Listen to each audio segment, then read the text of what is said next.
चलिए भैया, ये नागरिकता का जो भाग नंबर 2 था उसका टेस्ट है। थोड़े से सवाल हैं, आप लोग जो है सोच समझ के उसके जवाब दें, मैं है ना। और देखते हैं कि सवाल क्या है। जल्दी हो जाएगा, ज़्यादा सवाल नहीं है, छोटा सा चैप्टर है।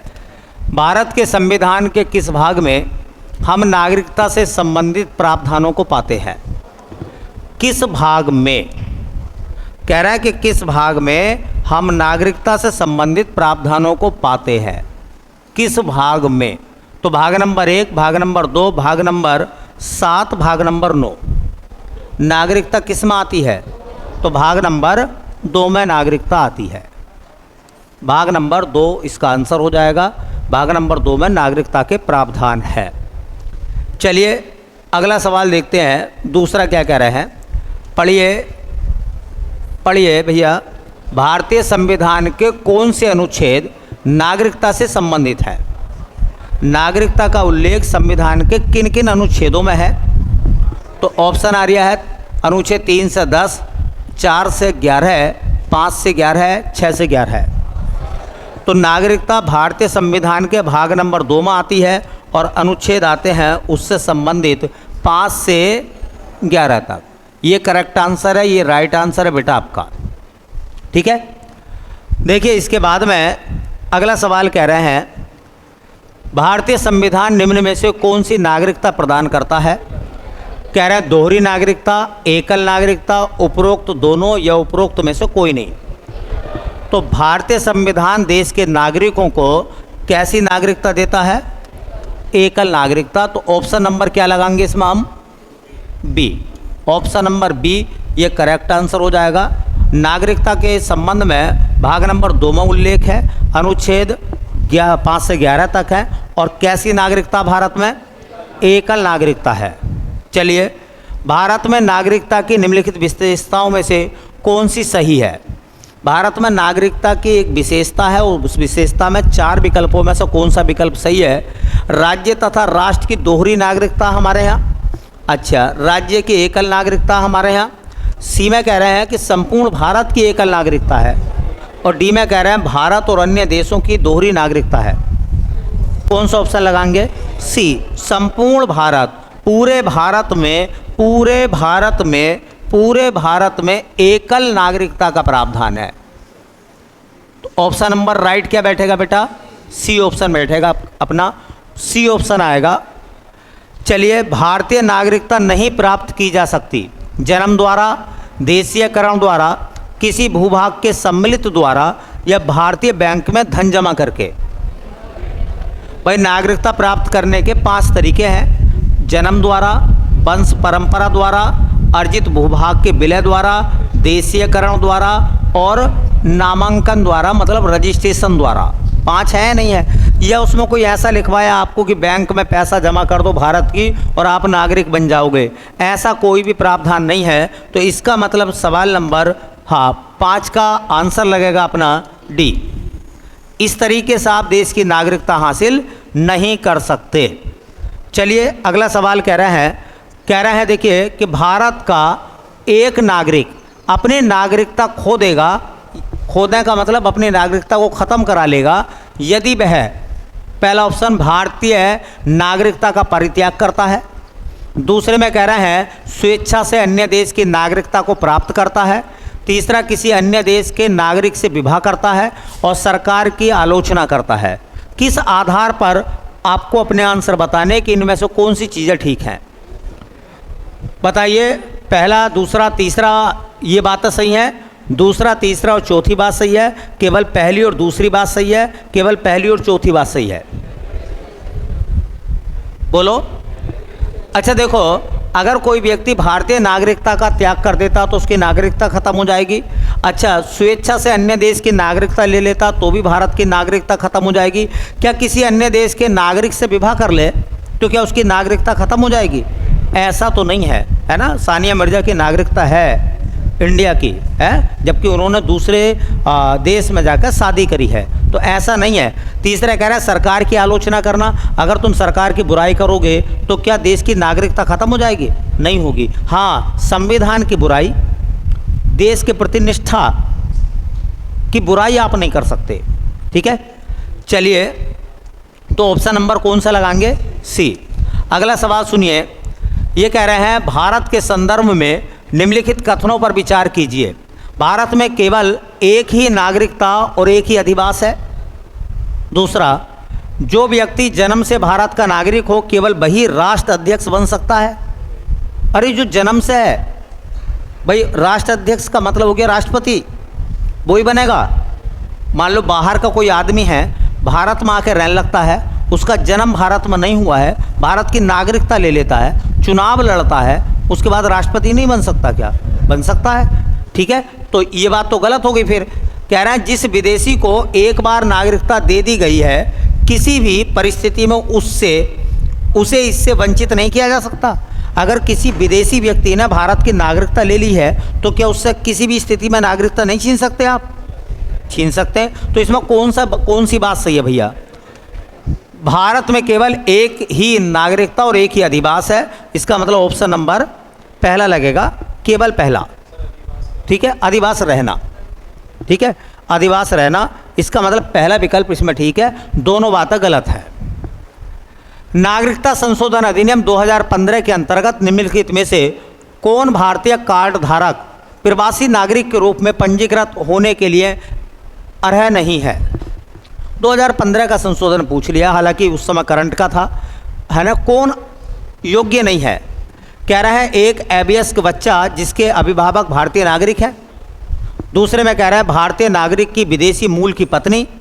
कह रहा है वे भारतीय जो विभाजन के उपरांत पाकिस्तान प्रवासी हो गए थे। डी में कह रहा है एक व्यक्ति का परपोता या परपोती जो दूसरे देश का नागरिक है किंतु जिसके पितामह या पितामही, मातामह या मातामही संविधान लागू होने के समय भारतीय नागरिक थे। तो मैं पहला सवाल तो सुन लीजिए। कह रहा है नागरिकता संशोधन अधिनियम 2015 के अंतर्गत निम्नलिखित में से कौन भारतीय कार्ड धारक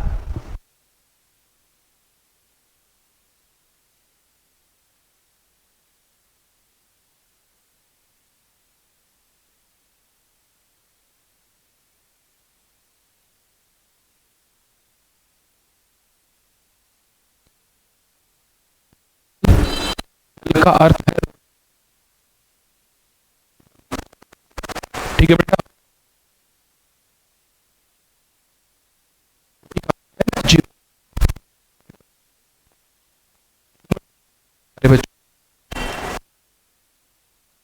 मेरे बेटा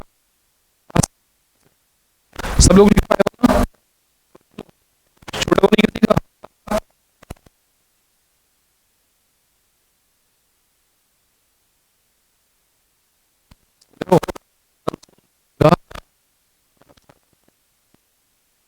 की खाड़ी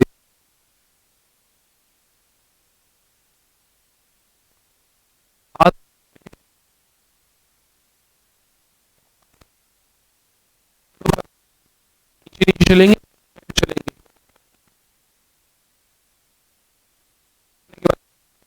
सारा पानी चल जाए, बारिश हो जाए।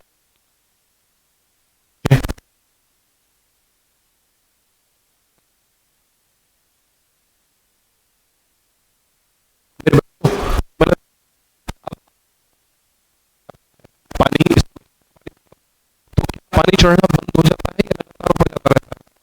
लगातार। और पानी, उस पानी का पौधा क्या करता है? कह रहे हैं निम्नलिखित कथनों पर विचार कीजिए। नागालैंड, असम, मणिपुर, आंध्र प्रदेश, सिक्किम, मिजोरम, अरुणाचल प्रदेश तथा गोवा की प्रादेशिक मांगों को देखते हुए भारत के संविधान में अनुच्छेद 371 ए से लेकर 371 आई अंतर्विष्ट किए गए हैं। तो ये 370 के बाद है और 370 के बाद 371 आता है और 371 में बहुत सारे राज्यों को विशेष अधिकार दिए गए हैं। ठीक है, हो सकता है ये बात सही हो, अभी हम लोग वहाँ तक पहुँचे नहीं हैं। कह रहे हैं भारत तथा संयुक्त राज्य अमेरिका के संविधानों में दो राजतंत्रों संघ और राज्य हैं किंतु नागरिकता इकहरी है। क्या नागरिकता इकहरी है? तो बताइए संयुक्त राज्य अमेरिका में एकल नागरिकता है क्या? तो गलत हुआ या नहीं हुआ? अगला कह रहे हैं कोई व्यक्ति जो देशीयकरण द्वारा भारत का नागरिक है कभी भी अपनी नागरिकता से वंचित नहीं किया जा सकता। तो भैया ऐसा कोई भी नहीं है जिसे नागरिकता से वंचित ना किया जाए। सबको कर सकते हैं अगर वो 3 बातों को नहीं मानता है तो। अब कह रहे हैं इनमें से कौन सा कथन सही है ये बताना है, पहला, दूसरा, तीसरा। तो भैया मैं बता दूं, दूसरा और तीसरा तो गलत हो गए हैं। तो दूसरा और तीसरा गलत है, तीसरा गलत है, तीसरा गलत है, तो सही क्या लगेगा? पहला। चलिए, किस देश में दोहरी नागरिकता का सिद्धांत स्वीकार किया गया है? कौन सा देश है इसमें दोहरी नागरिकता का प्रावधान है? तो भारत, कनाडा, ऑस्ट्रेलिया या संयुक्त राज्य अमेरिका? बोलो। तो कह रहे हैं दोहरी नागरिकता कहाँ की है बताइयो? संयुक्त राज्य अमेरिका। और भारत में एकल नागरिकता है। चलिए उसके बाद में देखेंगे, कह रहे हैं निम्न में से कौन नागरिकता के अर्जन हेतु शर्तों को नियत करने में सक्षम है? नागरिकता की शर्तों को कौन पूरा करने में सक्षम है? कह रहे हैं चुनाव आयोग, राष्ट्रपति, संसद एवं राज्यों की विधानसभाएं सम्मिलित रूप से, और डी कह रहे हैं संसद। क्या आंसर लगा वो बताओ। सवाल को सुन लो एक बार। निम्न में से कौन नागरिकता के अर्जन हेतु, नागरिकता प्राप्त करने हेतु शर्तों को नियत करने के लिए सक्षम है? या यूं कहें कि नागरिकता के संबंध में शर्तें कौन बनाता है? तो कौन बनाता बेटा? संसद। तो ऑप्शन लगेगा अपना, ऑप्शन नंबर आ जाएगा डी। ऑप्शन नंबर कौन सा हो जाएगा? डी। चलिए अगला सवाल, कह रहे हैं नागरिकता अधिनियम 1955 के अंतर्गत पंजीकरण द्वारा भारतीय नागरिकता प्राप्त करने के लिए भारतीय मूल के व्यक्ति को भारत में कितने वर्ष बिताने होंगे? अगर कोई व्यक्ति नागरिकता संशोधन अधिनियम 1955 के तहत भारत की नागरिकता हासिल करना चाहता है, वो भारत का नागरिक है, तो कितने साल तक उसे भारत में रहना होगा? तो कह रहे हैं 5 साल, 3 साल, 7 साल, 9 साल और 10 साल। तो ऑप्शन है बेटा इसमें 7 वर्ष। 7 वर्ष तक भारत में रहना होगा। किस नियम के अनुसार? नागरिकता संशोधन अधिनियम, नागरिकता अधिनियम 1955 के तहत। ठीक है, नागरिकता संशोधन अधिनियम 1955 के तहत। चलिए अगला सवाल देखते हैं क्या कह रहे हैं। ये कह रहे हैं निम्नलिखित में से भारत में नागरिकता निर्धारण का विशिष्ट अधिकार किसे प्राप्त है? नागरिकता निर्धारण का विशेष अधिकार किसके पास है? न्यायालय करेगा इस काम को, राष्ट्रपति करेगा, लोकसभा करेगी या केंद्र सरकार? बोलो भैया। निम्नलिखित में से भारत में नागरिकता निर्धारण का विशिष्ट अधिकार किसके पास है? तो देश के राष्ट्रपति के पास है। और वैसे भी संसद के द्वारा बनाए गए कानून को राष्ट्रपति अपनी अनुमति देता है। चलिए इसके बाद देखेंगे अगला क्वेश्चन। लेकिन देखो ये 4 नहीं, इसमें 5 ऑप्शन है। अब संसद ऑप्शन नीचे था, तो भैया अगर संसद है तो फिर संसद लगाएंगे। तो चूंकि पहले पता नहीं चल लिया था क्या है, हमने सोचा 4 ऑप्शन है, अगर संसद है तो संसद लगाओ भैया ऑप्शन। अगला सवाल पढ़ो। नागरिकता संशोधन विधेयक 2019 संसद में कब पारित किया गया था? संसद में कब पारित किया गया था? 10 दिसंबर 2019, 11 दिसंबर 2019, 12 दिसंबर 2019, 13 दिसंबर 2019। संसद ने पास कब करा है? 11 दिसंबर 2019 को। चलिए अगला सवाल, नागरिकता से संबंधित प्रावधान संविधान के किस भाग में है? तो ये पहले पता चल गया, ये क्वेश्चन पहले भी आ गया है। भाग नंबर 2 में नागरिकता के संबंध में प्रावधान है, तो आंसर आएगा इसका भाग नंबर 2। चलिए अगला सवाल देखते हैं। नागरिकता संशोधन अधिनियम 2019 का उद्देश्य क्या है? बांग्लादेशी अवैध प्रवासियों को हटाना है, वास्तविक भारतीय नागरिकों की पहचान करना है, विदेशियों द्वारा सीमा घुसपैठ की जांच करना है, अफगानिस्तान, बांग्लादेश और पाकिस्तान में उत्पीड़ित अल्पसंख्यक समूह को नागरिकता प्रदान करना है। यह कह रहा है इनमें से कोई विकल्प सही नहीं है। तो ऑप्शन क्या लगाओगे भैया? डी ऑप्शन लगेगा, option number D. Pakistan, Bangladesh, Afghanistan से उत्पीड़ित लोग जो भारत में आए हैं, जिसमें हिंदू, जैन, ईसाई, सिख, बौद्ध ये शामिल हैं। चलिए इसके बाद देखते हैं भैया नागरिकता संशोधन अधिनियम, नागरिकता संशोधन कानून कब पारित हुआ? अब ये सवाल लौट आया, देखो कब हुआ? 11 दिसंबर 2019 को। तो ऑप्शन इसमें लगेगा कौन सा भैया? ऑप्शन लगेगा बी, 11 दिसंबर 2019 को। ठीक है, उसके बाद यही सवाल थे इसमें। ठीक है, चलिए भाई बाकी